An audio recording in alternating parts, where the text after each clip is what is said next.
Texas, Do you think December we'll be all right? 1944. We The have to files stay lay open strong. on Dr. James Mitchell's desk like accusations. What happened? Are you 14 all of them. right? 14 men who We would need to never get walk help. properly again. The photographs inside were We cannot stay clinical, silent any precise, longer. unflinching. Our voices will be Black heard. tissue where paint Together we should will be. rise. Stumps where feet once stood. Surgical reports detailing amputations that could have been prevented. Mitchell was 43 years old. He had seen men die in North Africa, watched gangrene claim limbs faster than morphine could dull the screaming. But these 14 cases were different. These men hadn't died in battle. They had died by inches in a prisoner of war camp on American soil under American watch because someone had made the wrong choice. The camp was called Mexia, 50 miles south of here. The medical officer there, a decent man by all accounts, had followed protocol.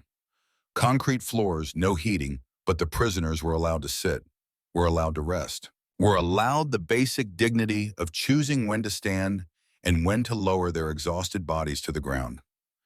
29 days later, 14 men lost toes. 3 lost entire feet. One man, a German soldier who had survived Stalingrad, lost both legs below the knee.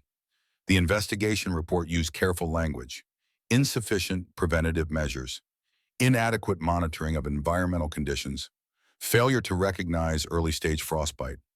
But Mitchell read between the bureaucratic lines and saw the truth written in those black and white photographs. The protocol had killed them. Mercy had killed them. The simple human act of allowing tired men to sit had cost them their ability to walk. Mitchell closed the last file. His hands were steady, but something in his chest felt like it was breaking. He had been at Camp Ford for exactly 2 weeks, long enough to inherit the consequences of Mexia, long enough to know that history was about to repeat itself. Outside his window, the Texas winter was doing something it rarely did. The thermometer read 37 degrees Fahrenheit and dropping. Weather reports predicted lows near freezing for the next 10 days. The camp's heating system, cobbled together from salvaged parts and desperate hope, had failed 3 days ago. Repair crews were promised, eventually. After the war effort took priority, after soldiers fighting in Europe got what they needed first. Mitchell understood the logic. He even agreed with it. American boys dying in Belgian snow deserve functioning equipment more than German prisoners in Texas. But logic didn't change the concrete floors in the barracks. Logic didn't warm the night air. Logic didn't prevent tissue death when human bodies pressed against frozen stone for hours. A knock. Captain Thomas Bradford entered without waiting for permission. He was 30 years old, square-shouldered, with the deliberate movements of a man carrying responsibility he never asked for. "The transport arrives tomorrow," Bradford said. 247 women, mostly from factory work, some nurses, ages 17 to late 40s. Mitchell nodded. He had read their intake files. Textile workers from Dusseldorf, secretaries from Cologne, farm girls from the countryside, women who had been swept up in the collapse of the Western Front, processed through the machinery of war, shipped across an ocean to a place they never imagined existing. The heating system, Mitchell asked, though he already knew the answer. Still broken. Parts are on order. Maybe 4 days, maybe 5. The wood for benches. Bradford's jaw tightened. 3 days. They're being constructed at Fort Sam Houston. Manual labor takes time. Mitchell walked to the window. Beyond the fence line, he could see the main barracks. Converted warehouse space. High ceilings that would trap cold air. Concrete floors that would leach heat from anybody that touched them. Windows that had been shattered during conversion and imperfectly boarded. The whole structure was a death trap in these temperatures, and tomorrow he would have to fill it with 247 human beings. "We could delay the transport," Bradford offered. "Where would they go?" "Mexia has typhoid. The camps in Oklahoma are at capacity. We're the only facility prepared to receive female prisoners in this region." "Prepared is a generous word, Doctor." Mitchell turned from the window. "I need to show you something." He opened the Mexia files again, spread the photographs across his desk like a grim dealer revealing a losing hand. Bradford looked. His face didn't change, but Mitchell saw him swallow hard. "This is what happens when we let them sit," Mitchell said quietly. "Concrete conducts cold. Bodies against cold concrete lose circulation. Tissue dies. It happens faster than you think. 6 hours can be enough if the temperature drops low enough." "So what do you suggest?" Mitchell had been awake for 26 hours running calculations, reviewing medical literature, studying the physiology of cold injury. He had considered every option: delayed transport, requisitioning emergency supplies, pleading with command for priority status on the heating repairs. Every path led to the same conclusion. "We make them stand," he said. The words fell into the office like stones into still water. "Stand," Bradford repeated. "For how long?" "Until we have the benches, or until the heating is fixed, whichever comes first." "That's 3 days minimum." "I know. They'll collapse, they'll get sick. Some of them are already weakened from the journey." "Some of them will collapse," Mitchell agreed, "but none of them will lose their feet." Bradford walked to the desk, looked down at the photographs. A long silence stretched between them. Outside, the temperature continued to drop. "If anyone dies because of this," Bradford said finally, "command will have yours head. If anyone loses limbs because I didn't do this, I'll give them my head myself." "I'm not joking, Mitchell. This is unprecedented, forcing prisoners to stand for days. The Red Cross will call it torture, Geneva Convention violations. You could face court-martial." Mitchell picked up one photograph. A foot, or what remained of one. Black tissue spreading from the toes like ink and water. The patient's face wasn't visible, but Mitchell imagined it. Imagine the moment the surgeon had to explain why amputation was necessary. Imagine the rest of that man's life hobbling on a prosthetic, explaining to his children why daddy walks different. "I'll take that risk," Mitchell said. Bradford studied him. "You're that certain?" "I'm not certain of anything, but I know what happens if we follow standard protocol. These files are my certainty." 14 men who sat down and never stood up properly again. Another silence. Bradford straightened his uniform, a gesture Mitchell had learned meant the captain was making a decision he didn't like. "I'll support you," Bradford said, "but I'm documenting this. My report will state clearly that this is a medical decision made by the camp physician based on preventative health concerns. If this goes wrong, the responsibility is yours alone." "I understand."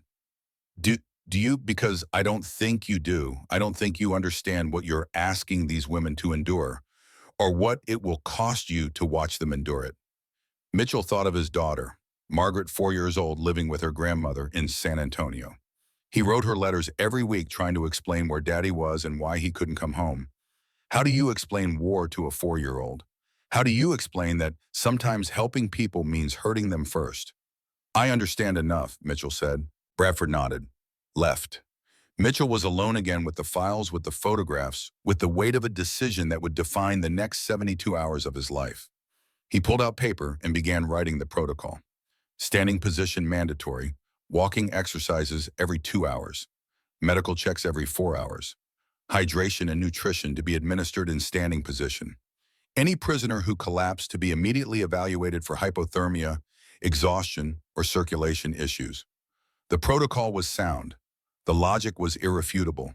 But Mitchell's hand shook as he signed his name at the bottom.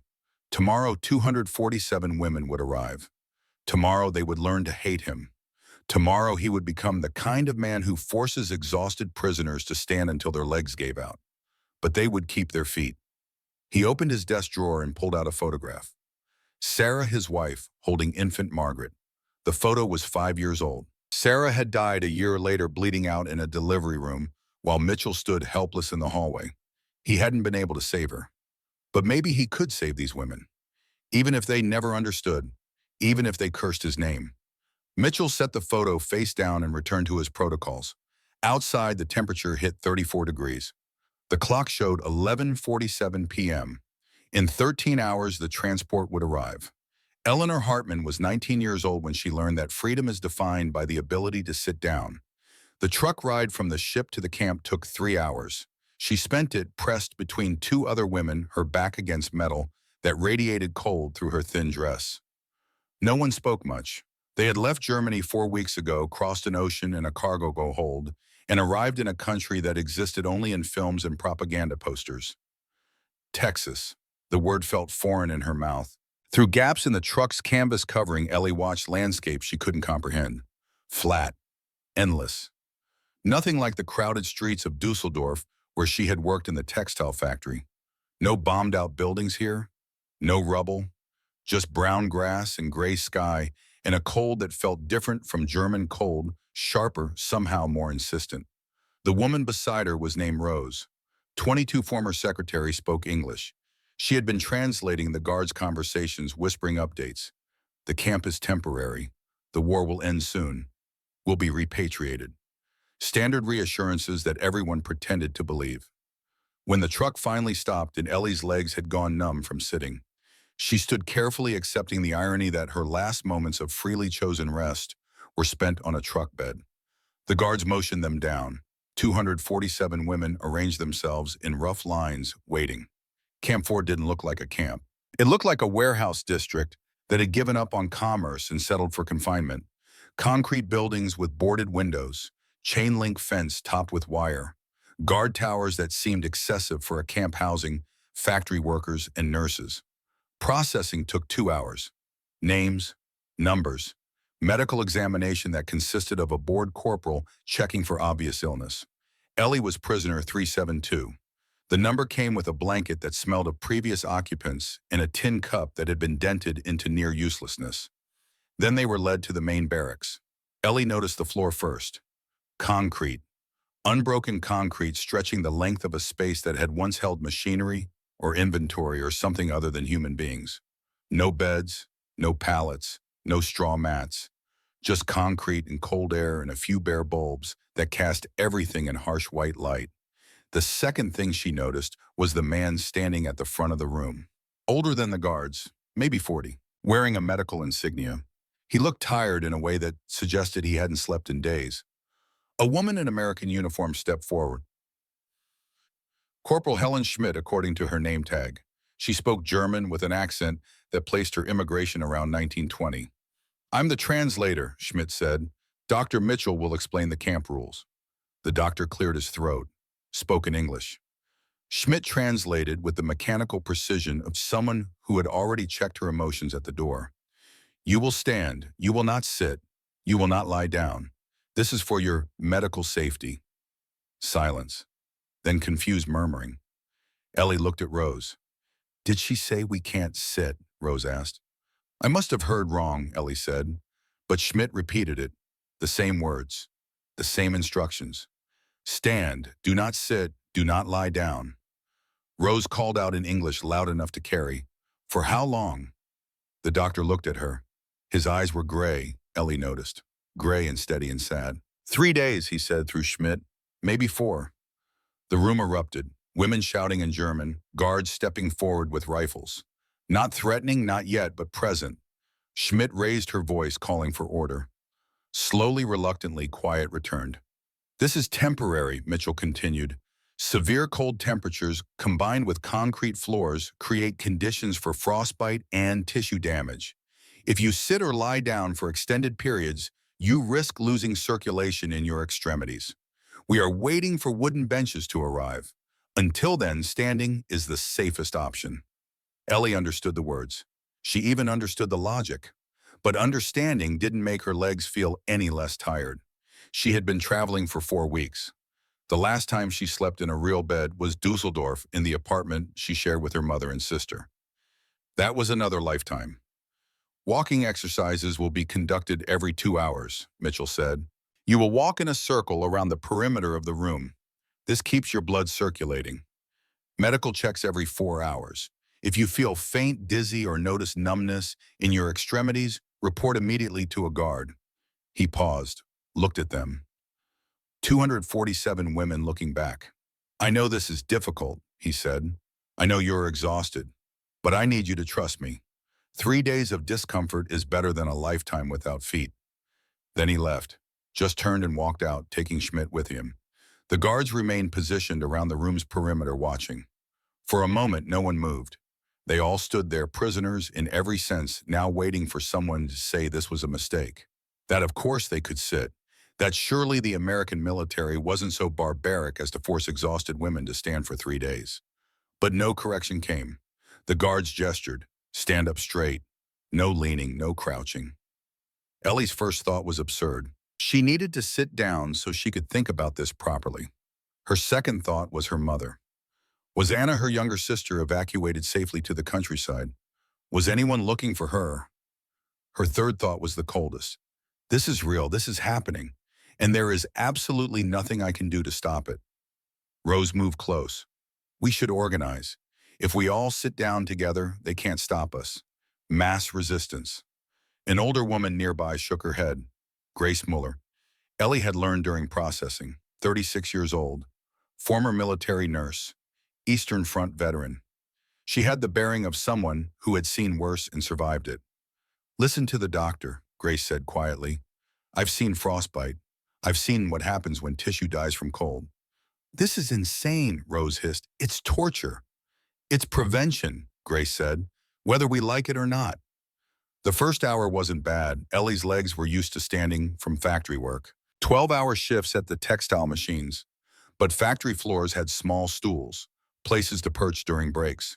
Permission to shift your weight and breathe. This was different. This was standing with the knowledge that you couldn't stop, that the concrete stretched beneath you like an ocean, and the only thing keeping you from drowning in exhaustion was your own weakening legs. By the second hour, the ache started. Calves first, a burn that spread from ankle to knee. Ellie shifted her weight from left foot to right, back again. Small movements that the guards allowed. She watched other women doing the same. A strange dance of incremental adjustments. A girl near the back collapsed in hour 3. 17, maybe younger. Thin. The kind of thin that spoke of months of rationing and worry. She went down hard, head bouncing against concrete, with a sound that made Ellie's stomach clench. Guards reacted instantly. One called for the medic, while another checked the girl's pulse. Doctor. Mitchell arrived within minutes, moving with the swift efficiency of someone who had expected this. He knelt, checked her eyes, her pulse points. Called for a stretcher. She was carried out, still unconscious. The doctor stood, looked at the remaining prisoners, said nothing, returned to wherever he had come from. The message was clear. 1 down, 246 to go. Night came. The lights never dimmed. Harsh fluorescent bulbs that turned shadows into hard edges and made everything look slightly unreal. Ellie's legs were screaming now. Not just aching, screaming. Every muscle from hip to heel felt like it was tearing itself apart. She found herself standing near Grace and Rose, 3 women forming an unspoken alliance in the forest of standing bodies.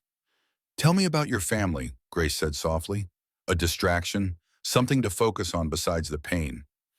Ellie talked about her mother who refused to evacuate Dusseldorf because she was waiting for Ellie to come home. About Anna, 14 years old with dreams of becoming a teacher. About her father who died at Stalingrad and never got to see his daughters grow up. Rose shared too. Her fiancé, a boy she'd met at university before the war, devoured everything normal. He was somewhere in France, maybe alive, maybe not. The uncertainty was worse than knowing. Grace spoke less, but what she said was heavier. Eastern Front, field hospital, things she had seen that made this standing feel trivial by comparison. She didn't elaborate, didn't need to. Hour 8, midnight. Some women were crying now, not loud, just tears running down faces too tired to properly express misery. Ellie's throat was dry. They had been given water, but drinking while standing was awkward. Spilling was easy. The concrete beneath her feet already showed dark patches where cups had slipped from shaking hands. Hour 10, 2 a.m., a walking exercise. The guards demonstrated a slow circuit around the room's perimeter. Not marching, not rushing, just walking, keeping blood flowing, preventing the paralysis that came from staying too still. Ellie walked. Her legs didn't want to move. Each step was negotiation between brain and muscle. But she moved. They all moved.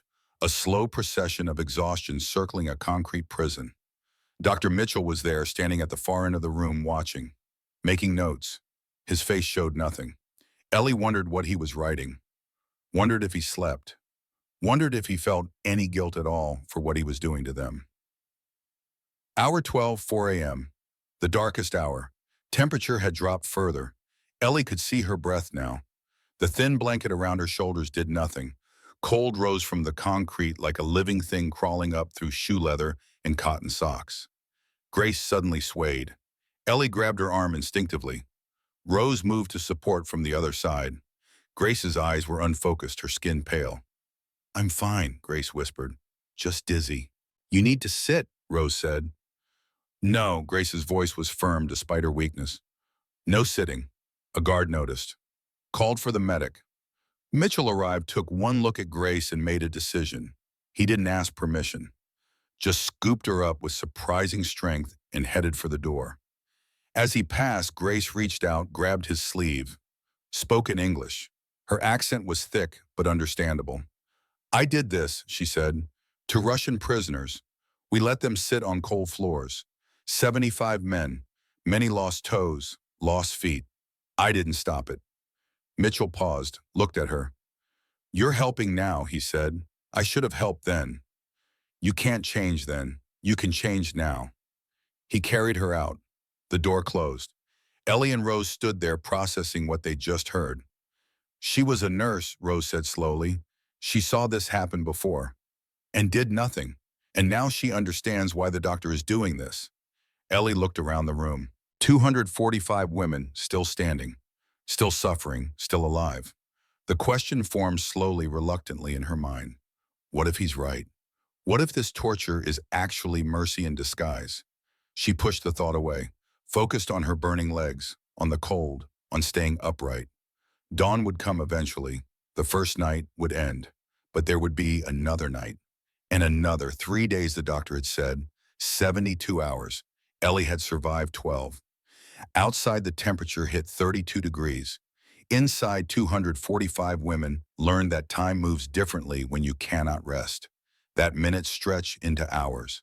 That hours become eternities. That the human body can endure far more than the human mind believes possible. And somewhere in a medical office, Dr. James Mitchell sat alone, writing reports, checking data, not sleeping, carrying the weight of 247 lives on shoulders and that refused to rest until he knew they were safe. He would not sleep tonight. He would not sleep tomorrow night.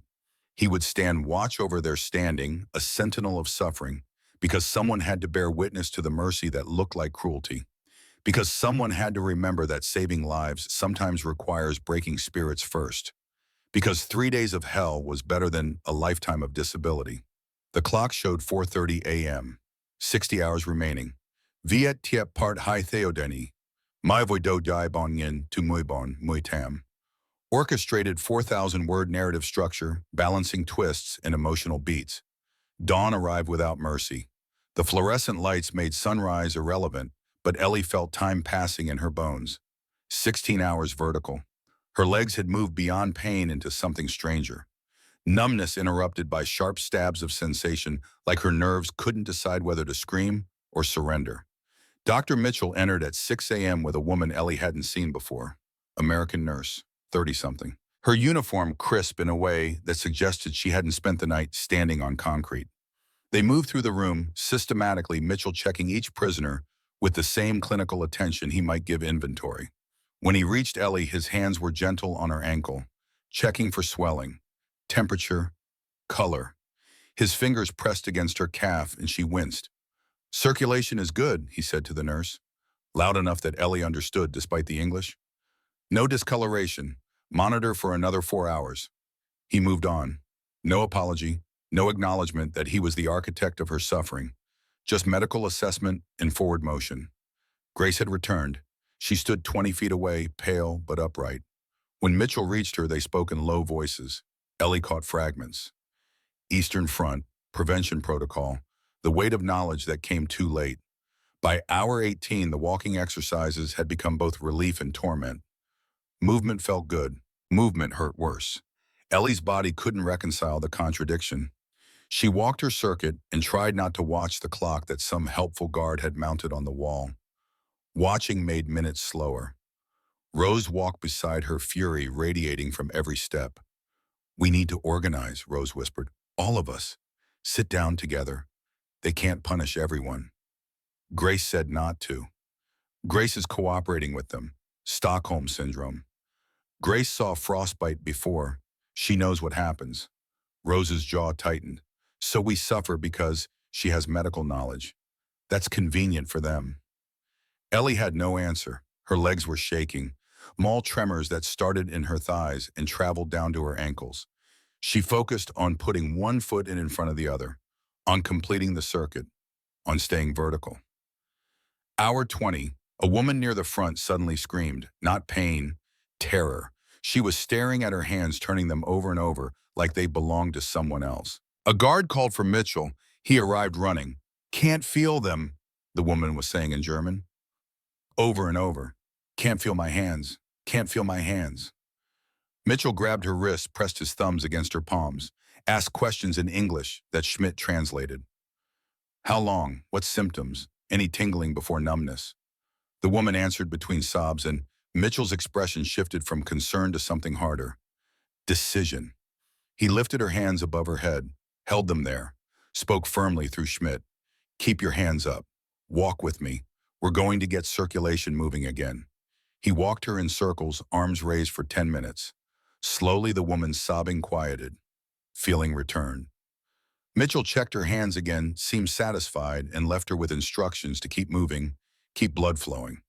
But the incident had done something to the room. Fear spread like cold through concrete. If hands could go numb, what about feet? What about legs? How much longer before the numbness became permanent? Hour 22. A commotion near the medical office. Captain Bradford entered with another officer. Older, more brass on his uniform. They spoke with Mitchell in voices too low to carry, but body language told the story. The older officer gesturing sharply, Mitchell standing rigid, Bradford between them like a referee. The conversation lasted 5 minutes. The older officer left. Bradford remained speaking urgently to Mitchell. Ellie watched the doctor's face, watched exhaustion war with determination, watched him shake his head once firmly and turn away. Bradford caught his arm, said something that made Mitchell stop. A long pause. Then Mitchell pulled free and walked back into the medical office alone. Grace had been watching too. She moved close to Ellie and rose, her nurse instincts, apparently including reconnaissance. "Command wants him to stop," Grace said quietly. "I heard the rank on that officer's uniform, high enough to give orders." "Will he?" Rose asked. Hope and fury mixed in 2 words. "No." Grace's certainty was absolute. "He won't." "How do you know?" "Because I know what he's preventing, and so does he." Hour 24. The shift change brought new guards and the same rules. Stand, walk, don't sit. The repetition was maddening. Ellie found herself fantasizing about chairs, about the small stool at her textile machine back in Dusseldorf, about the kitchen table where her mother served breakfast. Simple wooden surfaces that had never seemed precious until they were impossible. Mitchell returned to the main room at noon. He wasn't alone.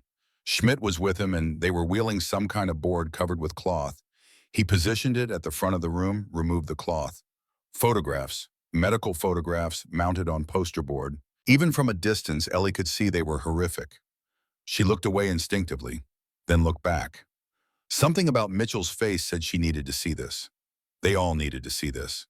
He began speaking through Schmidt. His voice was steady, but Ellie heard the exhaustion underneath. Last month at Camp Mexia, 50 German prisoners of war were housed in conditions similar to these. Concrete floors, inadequate heating. They were allowed to sit, to lie down, standard prisoner protocol. He pointed to the first photograph. A foot, black tissue spreading from the toes like infection. Stage 3 frostbite, caused by prolonged contact between cold concrete and warm tissue.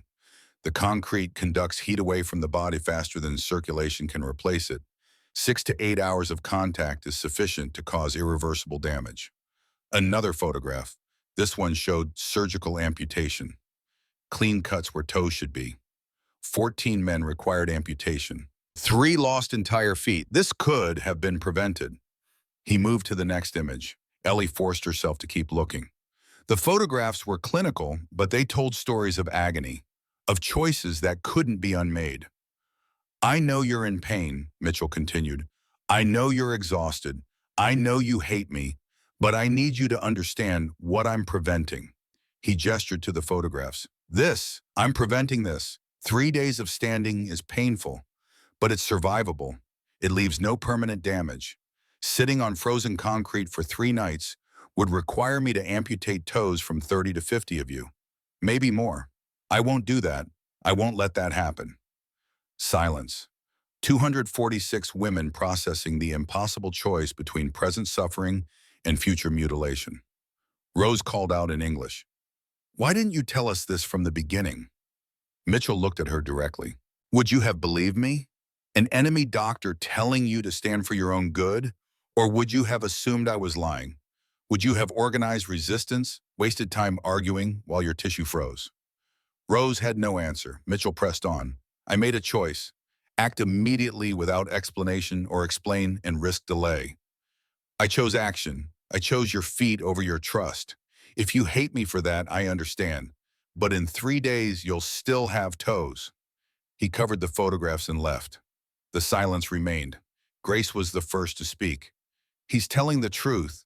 I've seen frostbite progression. What he showed us is accurate. How do we know those photos are real? Someone asked. How do we know this isn't propaganda? Because I saw the same thing happen. Grace said, her voice carrying an authority that silenced further questions. Eastern Front, winter of '42, Russian prisoners. We let them sit in an unheated warehouse, cold concrete, exactly like this. By morning, 12 men couldn't walk. By the end of the week, we had to amputate 23 feet. She paused. When she spoke again, her voice was quieter but harder. I was one of the nurses. I helped with the amputations. I held men down while the surgeon cut. And I did nothing to prevent it because they were the enemy and I didn't care if they lost toes. The confession hung in the air like breath in cold. Now I'm the enemy, Grace continued, and this doctor is doing what I should have done, what I didn't do. He's saving us, even though we hate him, even though it costs him everything. Ellie felt something shift in her chest. Not forgiveness, not yet, but understanding, the beginning of understanding. Rose wasn't convinced. So we suffer because he's afraid of lawsuits, because covering his ass is more important than human dignity. No. Grace's patience was fraying. We suffer because standing hurts less than losing feet. It's basic mathematics. 3 days of pain versus a lifetime of disability. That's not his choice to make. Then whose choice is it? Yours? Would you rather he asked permission while your tissue died? Would you prefer a democratic vote on amputation? The argument was attracting attention. Guards moved closer, hands on rifles. Mitchell reappeared at the medical office door, assessing the situation. Ready to intervene or escalate, Ellie couldn't tell which. Before the confrontation could develop further, the main door opened. A new group entered, 15 women. But something was wrong with them. 4 walked with crutches. 2 had visible bandaging on their feet. One's pant leg was pinned up below the knee. They were German. They were prisoners. And they were broken. Schmidt stepped forward. Transfer from Camp Mexia, emergency relocation due to typhoid outbreak. The newcomers arranged themselves along one wall. Ellie stared at them, at the missing pieces, at the way they moved carefully, protectively, guarding damaged bodies against further harm. Mitchell approached them with focused intensity, checking the bandages, asking questions, taking notes. His face showed nothing, but his movements had the quality of documentation, of building evidence. One of the Mexia women caught Ellie's stare. Mid-20s, brown hair, missing 3 toes on her right foot based on how the bandage wrapped. You're standing, the woman said in German. Statement, not question. They won't let us sit, Rose answered. Bitterness sharp in 4 words. The woman laughed. Bitter sound that held no humor. Good, don't sit. Whatever you do, don't sit on the concrete. She moved closer, leaning heavily on her crutch.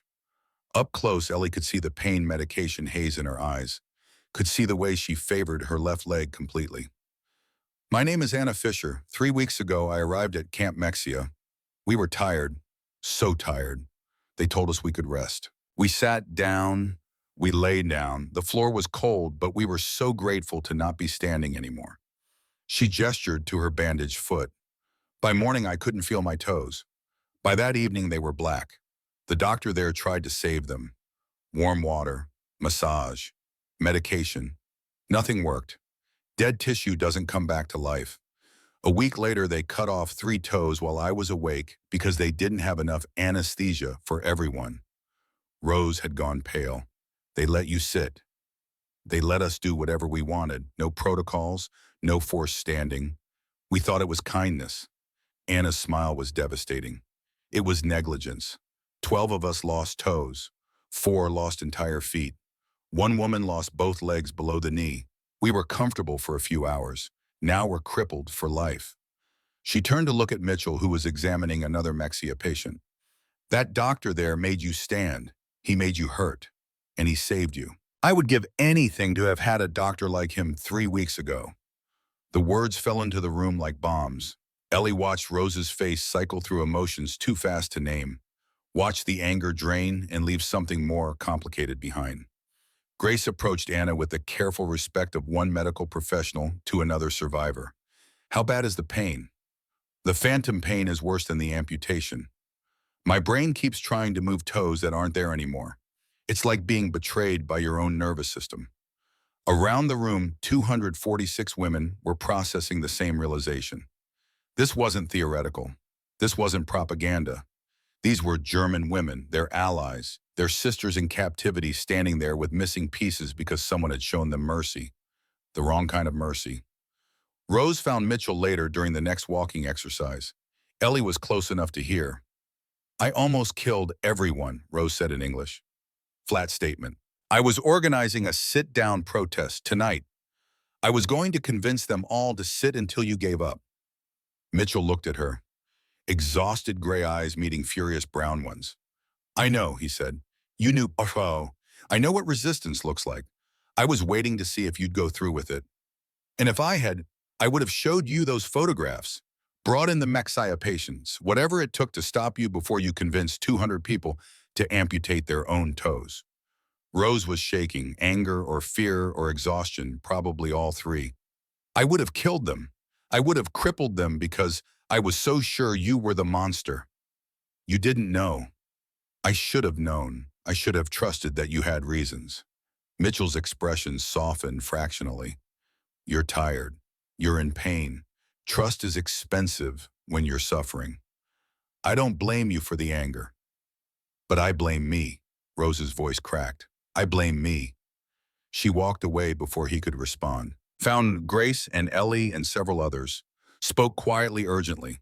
Ellie watched the message spread through the group like fire through dry grass. The rebellion that almost was. The catastrophe that almost happened. The thin line between righteous resistance and mass disability. By hour 30, the mood in the room had shifted. The anger was still there. The pain was worse. But underneath something else. Grim determination. They would stand because sitting meant losing pieces of themselves. They would endure because the alternative was unendurable. Mitchell made his rounds at midnight, hour 36. He looked worse than the prisoners. Hadn't slept. Probably hadn't eaten. Moved with the mechanical precision of someone running on will alone. When he checked Ellie's circulation, his hands trembled slightly. You need to rest, she said in German. Not sure if he'd understand. Schmidt appeared from somewhere, always there, always translating. I'll rest when you're safe, Mitchell said through her. Not before. We're standing. You should sleep. If I sleep and someone dies, I'll never forgive myself. You're standing. I stay awake. He moved on. Ellie watched him go, watched him check the next prisoner, and the next, a shepherd counting sheep that could never be allowed to lie down. Dorothy Williams, the American nurse, found him an hour later. Ellie saw the confrontation from across the room, saw Dorothy put coffee in his hands, saw him drink it mechanically, saw her speak firmly, pointing at his eyes, his hands, his posture. Medical assessment by someone who cared. Whatever Dorothy said, it didn't change his behavior.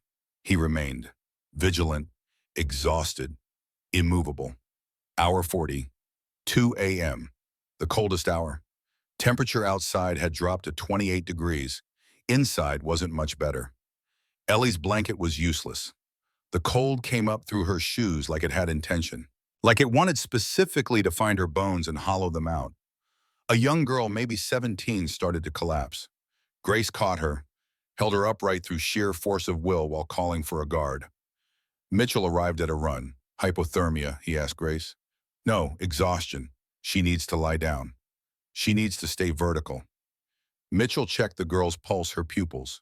Made a decision. Get her walking, now, fast circles, raise her core temperature.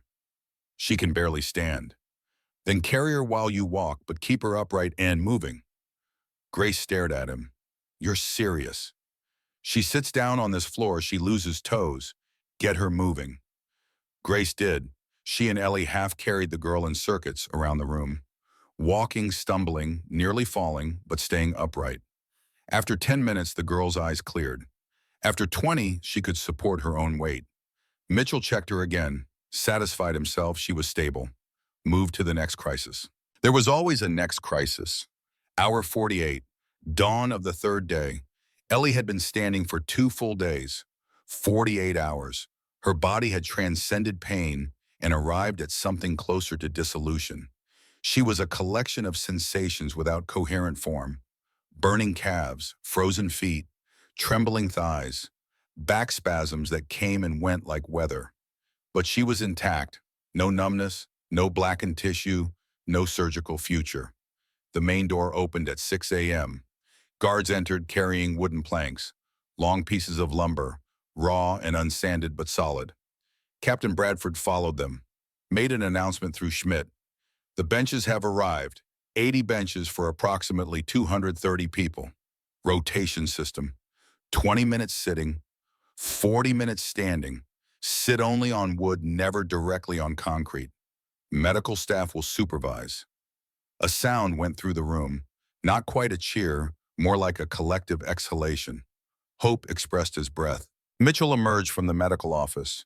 He looked at the benches, looked at the prisoners, spoke through Schmidt. Oldest and weakest, first. Grace Muller, you're first. Grace shook her head. The young ones. Start with the youngest. A argument neither would win solved by compromise. They alternated, youngest and oldest, working toward the middle. Ellie was number 15. She watched 14 women lower themselves carefully onto raw wood. Watched them weep. Watched relief and pain combine in expressions that would stay with her forever. Then her turn.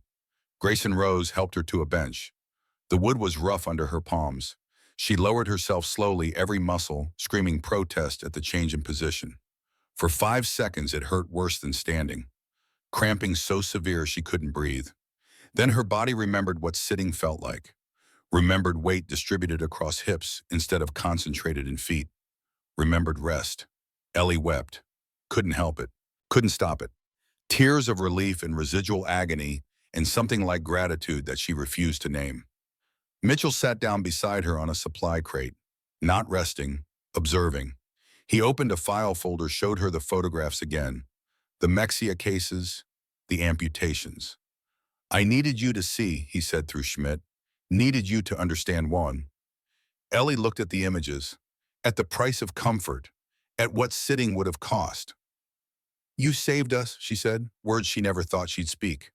I hurt you. To save us. Mitchell closed the folder. His hands were shaking with exhaustion. I still see your faces. Every time I close my eyes. All of you standing, hating me. And I don't know if I made the right choice. I just know it was the only choice I could live with. You didn't sleep, Ellie observed. Couldn't. You were standing. I had to stay awake. Had to be sure. For 48 hours. For however long it took. They sat in silence, prisoner and doctor, enemy and savior, the line between them blurred by exhaustion and unwilling understanding. 20 minutes are up, a guard announced. Ellie stood, let another woman take her place, returned to standing position. But now she knew sitting was possible, knew rest would come in rotations, knew the worst was behind them. Mitchell remained on his crate watching, making notes, still not sleeping. Still standing vigil over their enforced standing. Somewhere in that moment, Ellie's hatred transformed into something more complicated. Not forgiveness, not yet, but recognition. This man had tortured them with good intentions, had broken them to keep them whole, had sacrificed his own rest to guard theirs. She didn't have words for what that meant, but she understood that sometimes mercy wore the face of cruelty, that sometimes saving people required hurting them first, that the hardest decisions left everyone scarred victim and architect alike. Hour 50. The sun climbed higher. The temperature rose to 40 degrees. The benches rotated. The standing continued. But they would survive, intact, whole, hating the man who saved them, and maybe eventually understanding why. Viet tiep part batheo dan I moi voi dojai bunyin, tu moi bon hai moi mot. Orchestrated bonyin word narrative arc, spanning liberation through repatriation. Epilogue. The benches changed everything and nothing. Women could sit now in carefully monitored rotations, but the memory of 48 hours vertical had rewired something fundamental. Even with permission to rest, bodies remained tense. Minds stayed alert for the command to rise. Trust was a muscle that had atrophied from disuse. Day 4. Mitchell finally slept. Dorothy Williams had to physically escort him to his quarters and stand guard at the door to prevent him from returning to the barracks. He slept for 6 hours, woke disoriented immediately checking his watch calculating how long he'd been absent. Rushed back to find the prisoners alive rotating through benches, circulation intact. Grace met him at the door with a medical report. She had taken over monitoring duties during his absence. Her nursing experience translated across languages and allegiances. 12 cases of severe muscle cramping, 8 women with persistent leg pain requiring massage therapy, 0 cases of frostbite, 0 cases of tissue damage. They're healing, Grace told him in careful English. Slowly, but healing. Mitchell reviewed her notes. Precise, professional, better than some reports he'd received from trained American medics. You should be compensated for this work, he said. Grace shook her head. This is penance, not employment.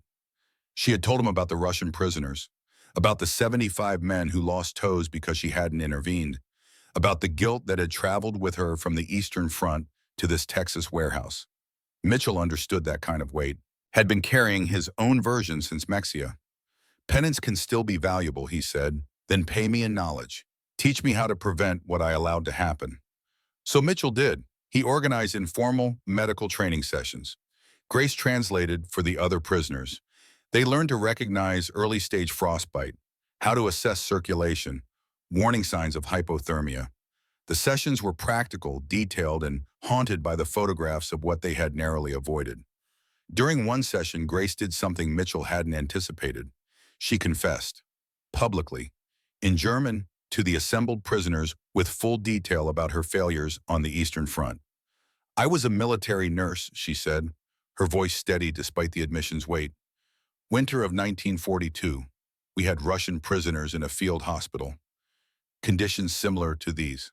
Cold concrete, no heating. I let them sit. I let them lie down. I did nothing when their toes turned black. 75 men lost pieces of themselves because I chose not to act. The room was silent, 200 women processing the revelation that their protector had once been complicit in exactly what Mitchell prevented. I didn't help them because they were the enemy, Grace continued, because their suffering felt justified, because I believed that caring about enemy soldiers made me a traitor to my own. She paused, looked at Mitchell standing at the back of the room. Dr. Mitchell saved us, all of us, even though we are his enemy, even though saving us meant making us hate him. He chose our wholeness over our approval. He did what I failed to do. Mitchell wanted to interrupt, to say it wasn't the same, that she had been following orders while he had the authority to make different choices. But Grace wasn't finished. I will spend the rest of my life becoming the kind of medical professional he already is. Someone who prevents suffering even when prevention looks like cruelty. Someone who saves people despite their hatred. Someone who carries the weight of doing right when right is painful. The confession transformed Grace from fellow prisoner to something else. Moral witness. Living proof that the line between victim and perpetrator was thinner than anyone wanted to believe. Day 7. The heating system was finally repaired.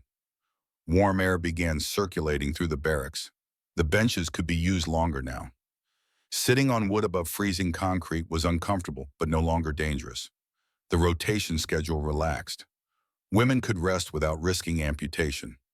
Colonel Henderson arrived from District Command, the same officer who had argued with Mitchell in hour 22. He toured the facility with Bradford, inspected the medical logs, interviewed several prisoners through Schmidt. Mitchell waited in his office for the inevitable reprimand, for the court-martial threat to materialize into actual charges. He had defied protocol, created an unprecedented situation, made prisoners suffer in ways that would sound barbaric in any official report. Henderson entered alone, closed the door, set a folder on Mitchell's desk. I owe you an apology, Henderson said. Mitchell had prepared 17 different defenses. An apology wasn't covered in any of them. I reviewed the Mexia files, Henderson continued, compared them against your medical logs.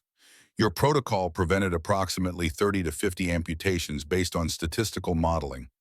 You saved limbs, possibly saved lives given the infection risk associated with field amputations. He opened the folder. Inside were commendation papers. Command wants to implement your standing protocol at other facilities experiencing heating failures. Make it standard procedure for cold weather prisoner management. No, Mitchell said immediately. Henderson blinked. Excuse me.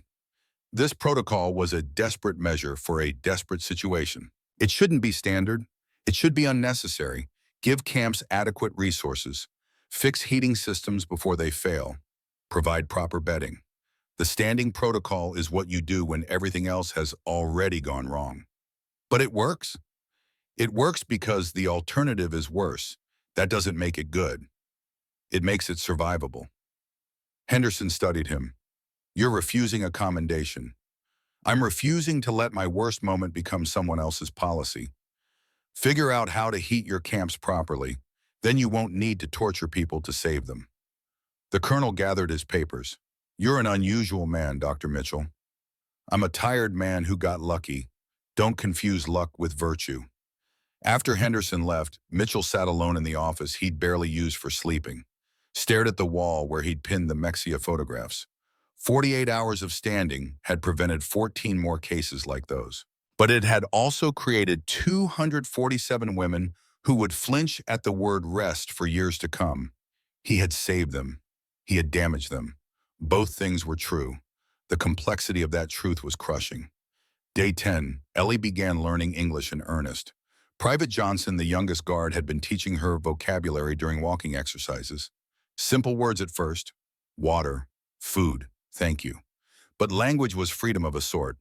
The ability to speak without Schmidt's mediation, to express thoughts directly. She practiced on Mitchell during medical checks. Your hands shake, she said in halting English. You need rest more. Mitchell looked at his hands. She was right. The tremor had worsened since the standing protocol ended. Delayed stress response, probably. His body finally processing what his mind had refused to acknowledge during the crisis. I'm fine, he said. You are lying. She frowned. Lying, you are lying. Despite everything, Mitchell smiled. My lying is better than your English. My English will improve. Your lying is permanent. The exchange was absurd. Doctor and prisoner trading, barbs about honesty while surrounded by guards and concrete.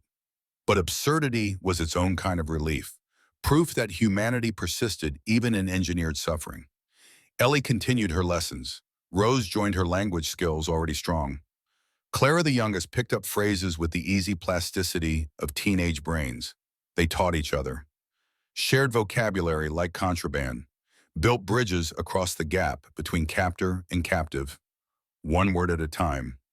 Mitchell found himself looking forward to medical rounds more than he should, to hearing Ellie's careful pronunciation, to watching her face light up when she successfully communicated something complex.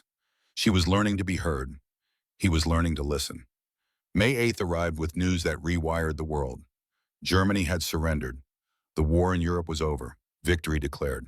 Celebrations erupted across America while Camp Ford processed the information in complicated silence. For the prisoners, victory meant defeat, meant their country had lost, meant returning home to rubble and occupation and uncertainty about who had survived. Ellie's first thought was her mother, her sister Anna. Were they alive? Had Dusseldorf been bombed into oblivion? Would there be a home to return to? For Mitchell, victory meant something different. Meant his daughter Margaret would grow up in a world at peace. Meant he could eventually go home. Meant the machinery of war that had created places like Camp Ford would start winding down. But peace didn't arrive instantly. Repatriation took months. Processing, documentation, verification. The infrastructure of war was easier to build than to dismantle. Women who had stood together through 48 hours of hell now waited together through bureaucratic purgatory. Camp conditions improved. Better food, recreation time, educational classes for those who wanted them. Ellie took every class offered: English language, American history, basic mathematics. Learning was armor against uncertainty. If she couldn't control when she went home, she could control what she learned while waiting. Mitchell remained at Camp Ford through the summer. His expertise was needed for other medical situations: illness, injury, the routine problems that peacetime didn't erase. He saw Ellie during regular medical checks, watched her English improve from halting phrases to functional conversation, watched her transform from exhausted prisoner to something more complicated: survivor, student, someone who had been broken by mercy and was reassembling herself into new configurations. August brought Red Cross notifications. Ellie's mother was alive. Anna was safe in the countryside. Their apartment in Dusseldorf was gone bombed to foundation, but they had survived. Ellie wept when Schmidt translated the letter. Wept with relief so profound it felt like drowning. Mitchell found her later sitting on one of the wooden benches that had once meant salvation. "Good news," he asked. "The best news. My family lives." "I'm glad."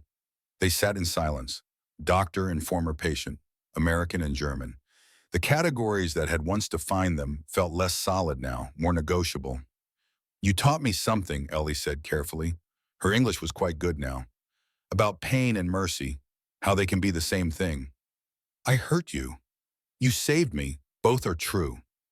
Mitchell had no response to that. The complexity of truth had been his companion for months. Hearing it reflected back from someone who had every reason to simplify him into villain was startling. "When I go home," Ellie continued, "I think I want to study medicine, help people the way you helped us, by making them stand for 48 hours. She smiled, sad expression that held understanding. "By making hard choices when easy choices would destroy them. By being willing to be hated if being hated means saving lives. That's a difficult path. You walked it. I can too." He gave her his medical notebooks. Everything he'd learned about cold injury prevention, treatment protocols, documentation from the Mexia cases and Camp Ford's success. Knowledge purchased through suffering offered freely to prevent future suffering. "If you become a doctor," he said, "use this. Make it mean something."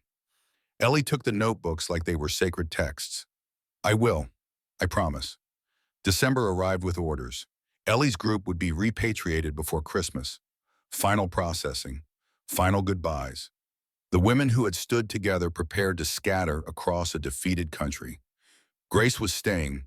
She had applied for extended volunteer status working in the medical office under Mitchell's supervision. Her redemption required more than returning home. Required building something new from the wreckage of what she'd failed to prevent. Rose hugged Ellie fiercely. "Find me when we get back. Cologne isn't far from Dusseldorf. We'll survive this together." Clara, the youngest, had drawn pictures. Scenes from the camp. Women standing. Women sitting. Women surviving. She gave one to Ellie. A portrait. Ellie standing tall despite everything. "So you remember you're strong," Clara said. Private Johnson walked Ellie to the transport bus, shook her hand. The gesture was formal, but his eyes held genuine warmth. "You taught me something too," he said, "about strength, about what people can endure. You were kind when kindness was rare. Thank you." Mitchell was waiting at the bus. Last goodbye. Hardest goodbye. They stood facing each other. 6 months of complicated history compressed into a final moment. "Dr. Mitchell," Ellie began, then stopped, started over. "James," his first name in her accent, soft, almost tender. "I want you to know something. When I become a doctor, when I have to make hard choices, I will ask myself what you would do. Then I will have the courage to do what's right, even when right is painful." Mitchell's eyes were wet. He didn't try to hide it. "Thank you. That means more than you know." "No, thank you for saving us, for carrying the weight of that saving, for not sleeping so we could stand." She hugged him. Brief, against protocol, deeply human. Then she boarded the bus, watched through the window as Camp Ford receded, as the place of her torture and salvation disappeared into Texas landscape, as the man who broke her to keep her whole became a figure, then a memory, then a lesson she would carry forever. The bus drove toward the port, toward ships that would carry her home, toward a future she would build from the rubble of what war destroyed, toward medical school and patience and choices that would echo Mitchell's lesson forward through time. Behind her, Mitchell stood alone in December cold, watching the bus disappear, carrying the weight of 247 lives he'd saved by hurting, carrying the knowledge that mercy sometimes wore cruelty's face, carrying the hope that somewhere, somehow, his worst moment had taught someone how to be better than he'd managed to be. He returned to the medical office, to Grace, who was organizing files, to the work that remained, to the quiet aftermath of decisions that left everyone scarred. 20 years passed. Dusseldorf, 1965. Dr. Eleanor Hartman sat in her clinic reviewing patient files. She was 39 now, had built a successful practice specializing in rehabilitation medicine, helped amputees learn to walk again, helped accident victims reclaim mobility, helped people assemble new lives from broken pieces. A package arrived, American postage. Inside was a letter from Dorothy Williams, the nurse from Camp Ford. And beneath the letter, another letter, older, written in handwriting Ellie recognized immediately. Mitchell's handwriting, Dorothy's letter explained. Dr. Mitchell had died in 1963. Cancer. He had left instructions, letters to be sent to specific former patients. Ellie's letter had taken 2 years to locate her. She opened it with trembling hands. The letter was long, detailed. Mitchell writing from 62, knowing he was dying, trying to say things that had gone unsaid for 17 years. He wrote about Margaret, his daughter, now a medical researcher, studying cold injury prevention.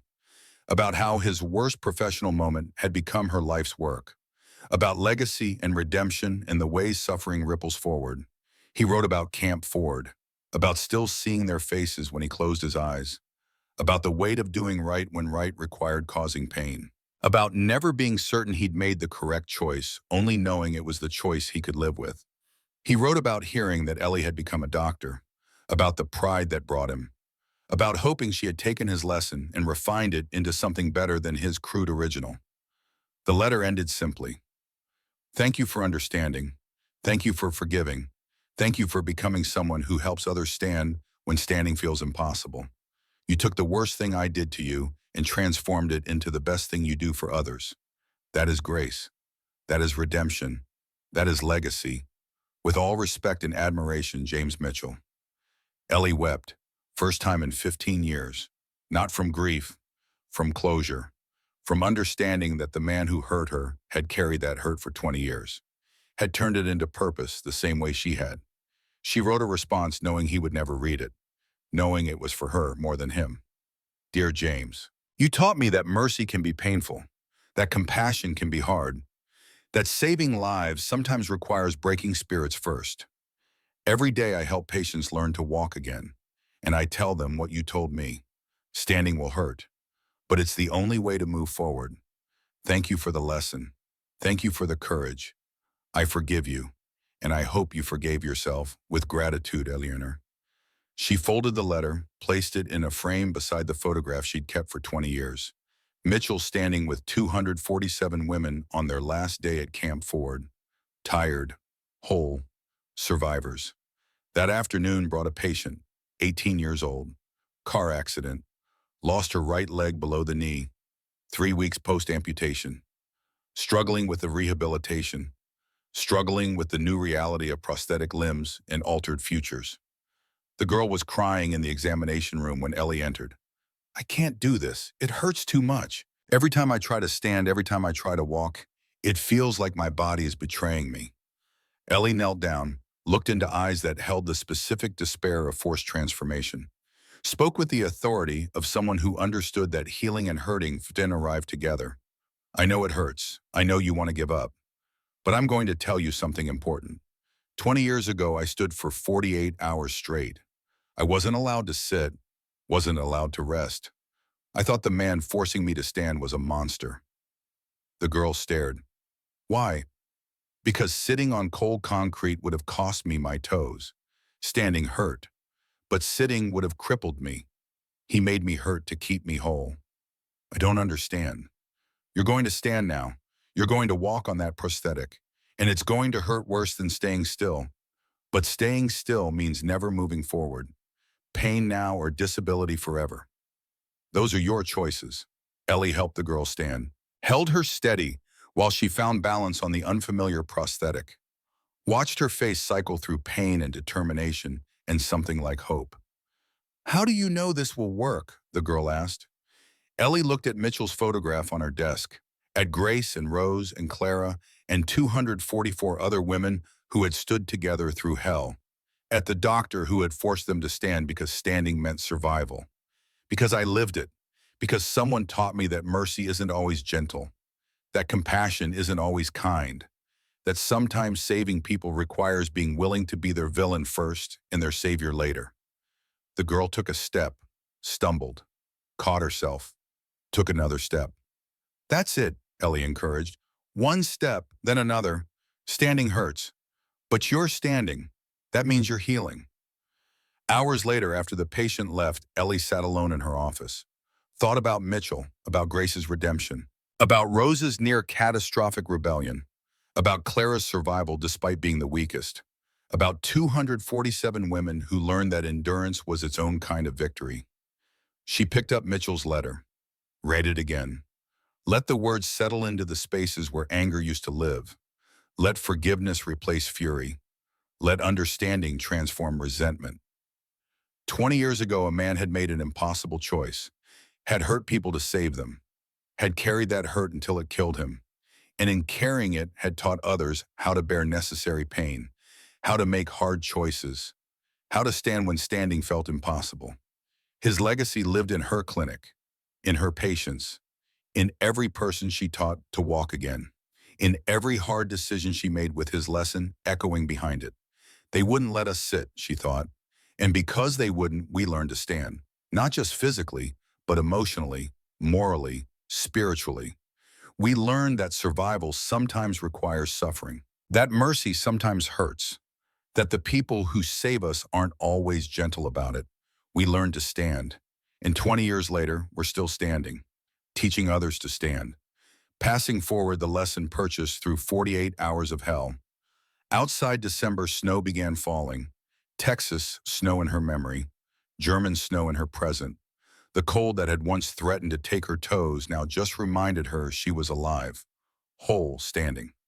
Ellie smiled, turned off the office lights, walked home on legs that worked perfectly because once long ago a doctor had refused to let her sit. The lesson continued forward, through time, through pain, through every hard choice made in service of keeping others whole. They wouldn't let us sit. Thank God they wouldn't let us sit.